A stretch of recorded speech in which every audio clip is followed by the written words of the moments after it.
देश और दुनिया की तमाम छोटी और बड़ी खबरों के लिए हमारे चैनल को सब्सक्राइब करना न भूलें और बेल का बटन जरूर दबाएं। नमस्कार दोस्तों, स्वागत है आपका देश लाइव में और आपके साथ मैं हूं आशिमा त्यागी। दोस्तों, आज की दुनिया में साजिशें सिर्फ फिल्मों की कहानी नहीं रह गई हैं, बल्कि कई बार असली राजनीति भी उनसे कम नहीं लगती। जब एक पूर्व CIA अधिकारी खुलकर ये दावा करे कि एक अमेरिकी राष्ट्रपति की हत्या के पीछे किसी दूसरे देश का हाथ हो सकता है, तो सवाल उठना लाजमी है। और जब ये दावा सीधे इजराइल की तरफ इशारा करे तो पूरा मामला और भी संवेदनशील हो जाता है। हाल ही में पूर्व CIA अधिकारी जॉन किरिकाउ का बयान इसी तरह के बड़े विवाद को जन्म देता है।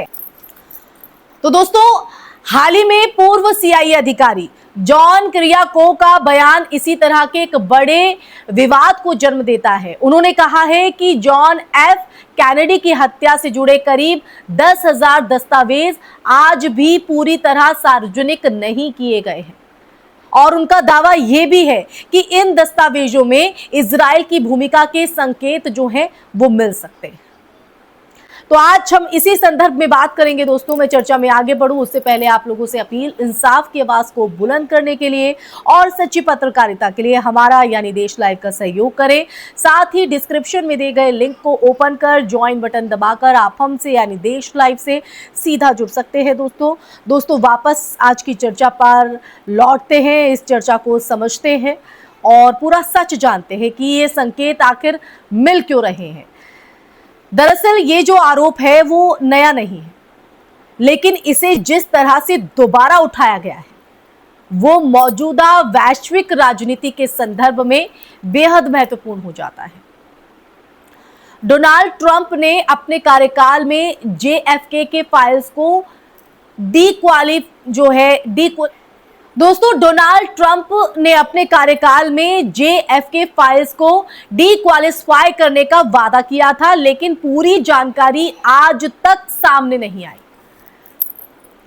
सवाल यह है कि आखिर ऐसा क्या है कि इन दस्तावेजों में जिसे दुनिया से छिपाया जा रहा है, क्या ये केवल राष्ट्रीय सुरक्षा का मामला है या इसके पीछे अंतरराष्ट्रीय रिश्तों की जटिल सच्चाई छिपी है। दोस्तों, इतिहास पर अगर नजर डालें तो JFK और इजराइल के संबंध पूरी तरह से सहज नहीं थे। 1960 के दशक में अमेरिका को यह शक था कि इजराइल गुप्त रूप से परमाणु हथियार विकसित कर रहा है। JFK ने इस पर सख्त रुख अपनाया और इजराइल के परमाणु कार्यक्रम की जांच की मांग की। कई रिपोर्ट्स में यह भी कहा गया, इस बात का जिक्र किया गया कि उन्होंने इजराइल पर दबाव बनाने की कोशिश की थी कि वो न्यूक्लियर प्रोग्राम को पारदर्शी बनाए। ऐसे में ये सवाल उठता है कि क्या ये टकराव किसी बड़े टकराव की भूमिका बना सकता था।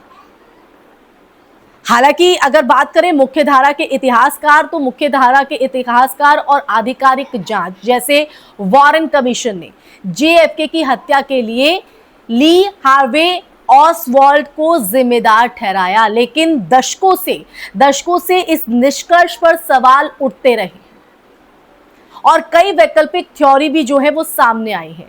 CIA की भूमिका, माफिया कनेक्शन, क्यूबा या सोवियत यूनियन की जो साजिश है, और अब इस सूची में इजराइल का नाम भी जो है वो जोड़ा जा रहा है। लेकिन ये समझना जरूरी है कि इन दावों के समर्थन में ठोस, सार्वजनिक और सर्वसम्मत सबूत अभी तक उपलब्ध नहीं है। अब देखिए, अब इस पूरे मुद्दे को वर्तमान संदर्भ में अगर हम देखें तो बेंजामिन नेतन्याहू और डोनाल्ड ट्रंप के बीच जो संबंध है वो हमेशा से मजबूत माने जाते रहे हैं। लेकिन हाल ही के घटनाक्रमों में कुछ नीतिगत मतभेद जो है वो सामने आए हैं। खासकर ईरान, युद्ध रणनीति और क्षेत्रीय संतुलन को लेकर दोनों के बयान जो है वो कई बार हमने देखा है, कई बार अलग अलग नजर आए हैं।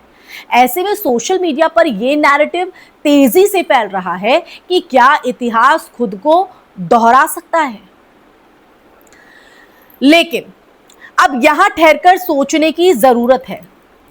अंतरराष्ट्रीय राजनीति में मतभेद होना सामान्य बात है दोस्तों, इसे सामान्य कहा जा सकता है।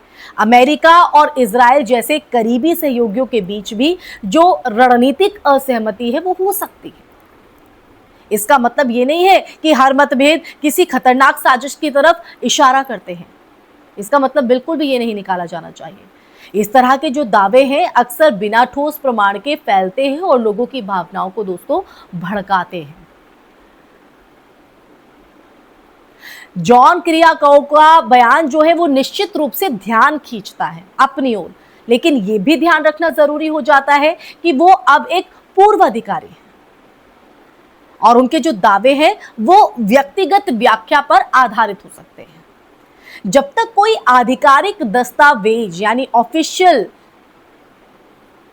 स्पष्ट रूप से इस दिशा में इशारा नहीं करते हैं, तब तक इन दावों को तथ्य की तरह स्वीकार करना जोखिम भरा हो सकता है। तो ऑफिशियल डॉक्यूमेंट जरूरी हो जाते हैं। जब तक ये औपचारिक दस्तावेज सामने नहीं आएंगे तो उस बात को पूरी तरीके से सच मान लेना ये जोखिम भरा हो सकता है। तो ऐसे में सच का हमें इंतजार करना होगा। तो असल सवाल ये है कि क्या हम सूचना के इस दौर में सच और साजिश के बीच फर्क कर पा रहे हैं? क्या हम हर सनसनीखेज दावे को बिना जांचे परखे मान लेते हैं, या फिर हम तथ्यों, प्रमाणों और विश्वसनीय स्रोतों के आधार पर अपनी राय बनाते हैं? दरअसल दोस्तों आज जरूरत है कि हम इतिहास को समझें, लेकिन उसके नाम पर फैलाए जा रहे भ्रम से भी सतर्क रहें, क्योंकि सच्चाई हमेशा उतनी सीधी नहीं होती है जितनी हमें दिखाई जाती है। और कई बार सबसे खतरनाक चीज झूठ नहीं बल्कि अधूरी सच्चाई होती है। तो दोस्तों इन्हीं पंक्तियों के साथ इस चर्चा में फिलहाल के लिए बस इतना ही। ये चर्चा आपको कैसी लगी कमेंट सेक्शन में कमेंट करके दीजिएगा अपनी राय। इस वीडियो को ज्यादा से ज्यादा शेयर कीजिएगा। हमारे चैनल देश लाइव को सब्सक्राइब कीजिएगा। देश लाइव आपकी आवाज को यूं ही बुलंद करता रहे, आपको सच से रूबरू कराता रहे, इसलिए ज्यादा से ज्यादा सहयोग की अपील आपसे हमेशा रहती है। दोस्तों फिर हाजिर होंगी ऐसा ही सच का संवाद लेकर। तब तक के लिए अपना ख्याल रखिए। जय हिंद, जय भारत, नमस्कार।